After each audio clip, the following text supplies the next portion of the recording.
Hello అందరికీ welcome back to Anu KR vlogs. నేను మీ అనురాధ. ఈరోజు మన ఛానల్లో రెసిపీ వచ్చేసి అటుకులతో కమ్మనైన స్వీట్ రెసిపీని చూపించబోతున్నాను. వీడియోని ఎక్కడ స్కిప్ చేయకుండా పూర్తి వీడియోని చూసేయండి. చూస్తున్నారు కదా ఎంత మెత్తగా ఉంటాయో, నోట్లో పెట్టుకుంటే కరిగిపోయే విధంగా అంత సాఫ్ట్గా తిన్నా కొద్దీ తినాలనిపించే రెసిపీ ఎలా చేయాలో చూసేద్దాం, వచ్చేయండి. ఒక చిన్న గిన్నెలోకి ఒక చిన్న కప్పుతో ఒక కప్పు వరకు అటుకుల్ని తీసుకుంటున్నాను. ఇవి కొంచెం మందంగా ఉన్న అటుకులు కాబట్టి 2 సార్లు నీట్గా వాష్ చేసుకొని అటుకులు మునిగేంత వరకు వాటర్ని పోసుకొని ఒక 10 నిమిషాల పాటు పక్కన ఉంచుకోవాలి. ఆలోపు పిండిని కలిపేసుకుందాం. ఒక మిక్సింగ్ బౌల్ తీసుకొని అందులోకి ఒక కప్పు వరకు మైదా పిండిని తీసుకుంటున్నాను. చిటికెడు ఉప్పుని వేసేసుకొని మొత్తం కలిపేసుకొని కొద్ది కొద్దిగా వాటర్ని వేసుకుంటూ పిండిని మెత్తగా కలుపుకోవాలి. చపాతీ పిండి కంటే కూడా సాఫ్ట్గా ఉండాలి ఈ పిండి. మీరు గోధుమ పిండితో కూడా ఈ రెసిపీ చేసుకోవచ్చు, కానీ నేను ఇక్కడ మైదాతోనే చేస్తున్నాను. ఈ విధంగా పిండిని సాఫ్ట్గా ఉండే విధంగా కలిపేసుకొని మూతని కవర్ చేసి కొద్దిసేపటి వరకు పక్కన ఉంచుకుందాం. అటుకులు కూడా బాగా నానిపోయాయి. వాటర్ని సపరేట్ చేసేసుకొని అటుకులని మాత్రమే ఈ విధంగా కొంచెం నలుపుకొని తీసుకోవాలి. అటుకులు సాఫ్ట్గా అవుతే మనకి స్టఫింగ్ బాగుంటుంది. ఈ విధంగా నలుపుకొని తీసుకోవాలి. ఇప్పుడు ఒక గిన్నెని పెట్టేసుకొని మనం ఏ కప్పుతో అయితే అటుకులు తీసుకున్నామో అదే కప్పుతో ఒక కప్పు వరకు చిక్కటి పాలని వేసుకోవాలి. పాలు వేడిగా అయిన తర్వాత ఇందులోకి అటుకులని కూడా వేసేసి మొత్తం ఒక్కసారి మిక్స్ చేసేసుకోవాలి. అటుకులు మంచిగా ఉడికి దగ్గరికి రావాలి. దగ్గరికి వచ్చిన తర్వాత మనం ఏ కప్పుతో అయితే పాలు అటుకులు తీసుకున్నామో అదే కప్పుతో 3/4 కప్పు వరకు చక్కెరని తీసుకోవాలి. మీరు స్వీట్ ఎక్కువగా తినాలి అనుకుంటే 1 కప్పు వరకు కూడా చక్కెరని తీసుకోవచ్చు. చక్కెరకి బదులుగా బెల్లాన్ని కూడా 1 కప్పు వరకు యాడ్ చేసుకోవచ్చు.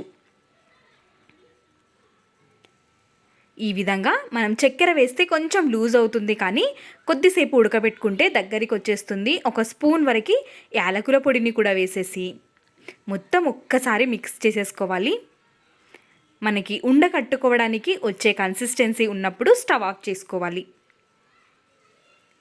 చూస్తున్నారు కదా, ఈ విధంగా ఉన్నప్పుడు స్టవ్ ఆఫ్ చేసుకొని పూర్తిగా చల్లారేంత వరకు పక్కన ఉంచుకోవాలి.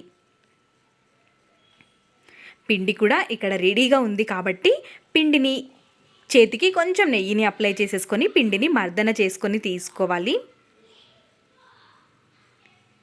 పిండి సాఫ్ట్గా ఉంటేనే ఈ రెసిపీ మనకి చాలా బాగా వస్తుంది.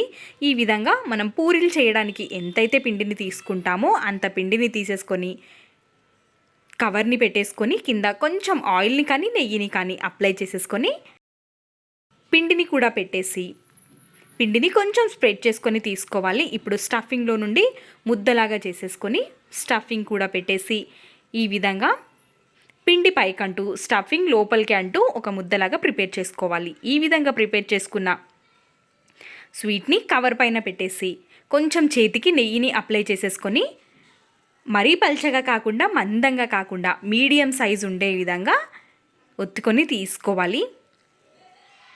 చూస్తున్నారు కదా, కవర్ నుండి కూడా చాలా ఈజీగా సపరేట్ అయిపోతుంది. నేను డీప్ ఫ్రైకి సరిపడా ఆయిల్ని వేసేసుకొని రెడీగా పెట్టుకున్నాను.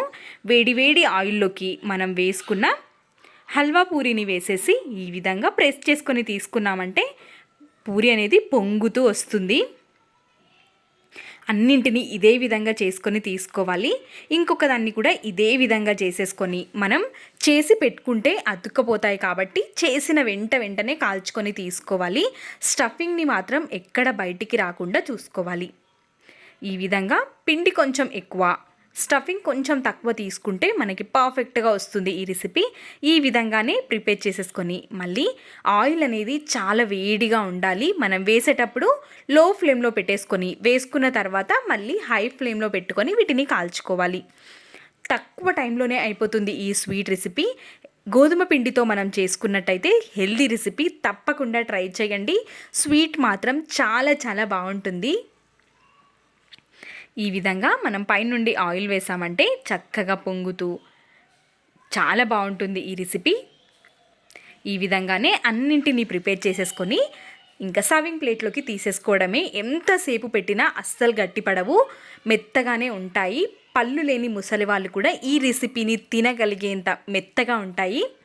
వీటిని తప్పకుండా ట్రై చేయండి. మీకు ఈ వీడియో ఎలా అనిపించిందో మీ వాల్యుబుల్ ఫీడ్బ్యాక్ని కమెంట్ సెక్షన్లో తెలియచేయండి. ఇలాంటి మరెన్నో స్వీట్ రెసిపీస్, జొన్న రొట్టెలు, జొన్న పిండితో చేసే రెసిపీస్ మన ఛానల్లో ఉన్నాయి. కావాలి అనుకుంటే అను కేఆర్ బ్లాగ్స్ ఛానల్కి వెళ్ళి చూసేయండి.